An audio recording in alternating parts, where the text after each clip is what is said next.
We are back with the Kennett Indian Coaches Show, the softball edition with head coach Logan Dollins. And coach, I know you've had a busy day as we record this, and you just had a jamboree and you're getting ready for the regular season. And it's a busy, busy time of year. And then the season starts off, and it's like a whirlwind when the season starts. And that's coming up this weekend. Definitely. It's been a great first couple of weeks. We had the opportunity to host a jamboree today. Went really well, other than the wind blowing in at about 25 miles an hour. But I'm just excited to finally face somebody else other than ourselves.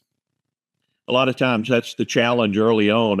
Like you say, these girls, they're ready to get some competition other than teammates, and a lot more than you can do. But I tell you what, looking at your schedule, you don't start off with cupcakes with your schedule. You jump right in the fire with your softball schedule.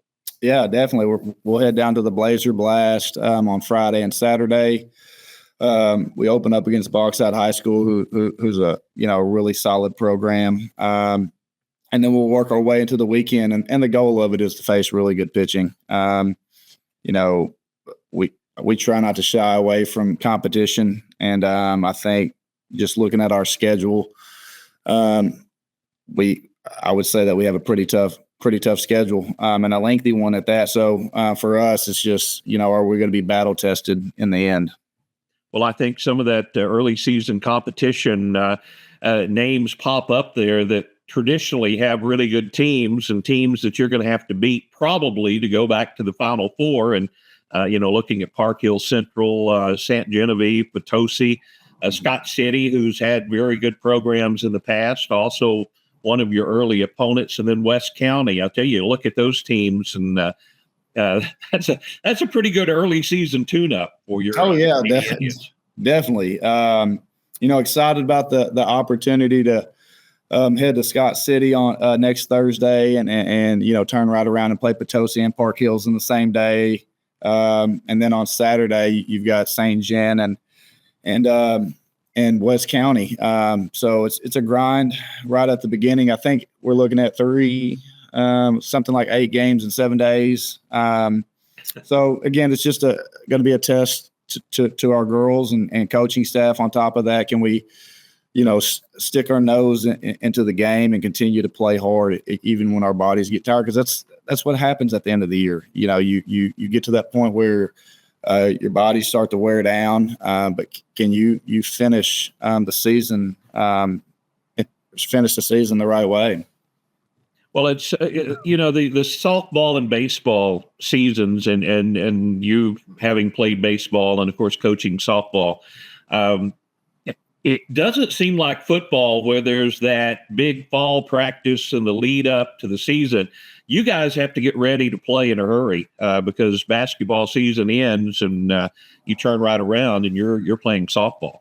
Yeah, definitely. I think we have a 15-day period before we open up our first game. So there's a lot to do in a little bit of time. And, the goal is just to kind of get as good as you can in that short period of time, and then try to perfect it throughout the season. But, I've been blessed this year so far to have a bunch of girls that have showed up every single day. They compete. I don't have to stay on them to bring energy, things along those lines. They show up, they want to be there, and having the opportunity tonight to kind of showcase, especially from the pitching standpoint, how hard they worked in the off season is something that personally I'm proud of.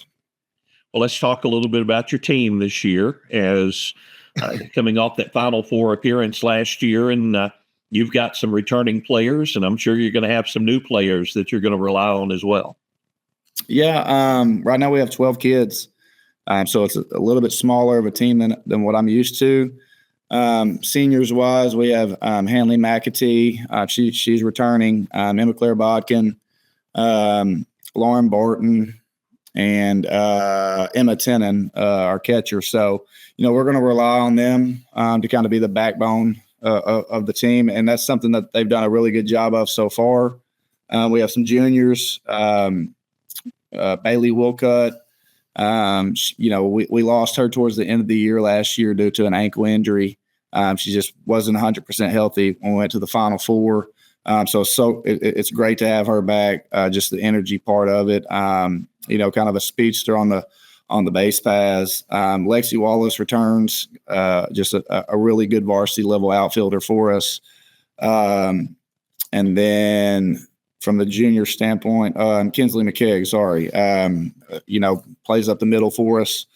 And then our sophomore bunch is strong as well. We have a newcomer named Cheyenne Hollins, new to the school this year. So just glad that she came out and has the opportunity to play for us. Lindley Patterson, I see having a big role in our season this year. She looked really good in the circle tonight. Swung it really well. Avery Payne had a tremendous season last year. She just got to continue to do what she's supposed to do this year. And then, we only have one freshman in Molly Payne. And, she got up today and had a great at bat, probably 7, 8, 9 pitches, and played a little bit at first base for us. So with a small team, we still have a solid core. We got some depth. So I'm excited about the season. Well, lots of experience with the seniors and also a lot of those juniors as well. But it's a luxury as a coach when you talk about your sophomores that will be on the team this year and how much experience these girls had last year and how many big games they were in and big plays they made as freshmen. Yeah, definitely. I mean, you go to the Final Four and you find yourself in a state championship game and you have, 2 or 3 freshmen on the field.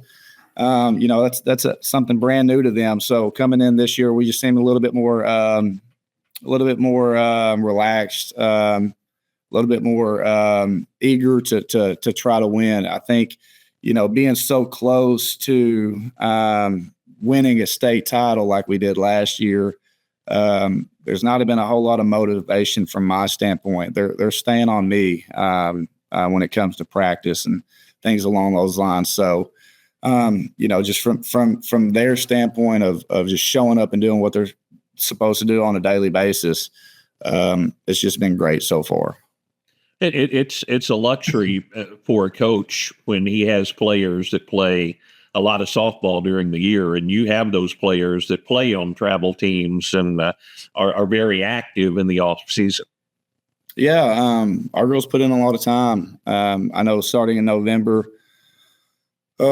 We kind of really focused in on trying to become a little bit more explosive in the weight room after school, and we were averaging great numbers. The girls were showing up, and they really embraced that role of it. And then, just on their own, if you go up to the gyms at night, you're going to see girls there, and whether they have a good day at practice or it's Thanksgiving break. Somebody's going to be up there at some point, and that's just where you can only get so much done at practice. At some point, that internal drive inside of you has to say, "Hey, I want to be a great ball player, and I want our team to be good." And when you get 5 or 6 girls to do that consistently, it makes it a little bit easier for the 7, 8, 9 to tag along with them. So. The more we have, they kind of push the others along when they lead by example like that. Definitely. So the more we have, the better our program's going to be.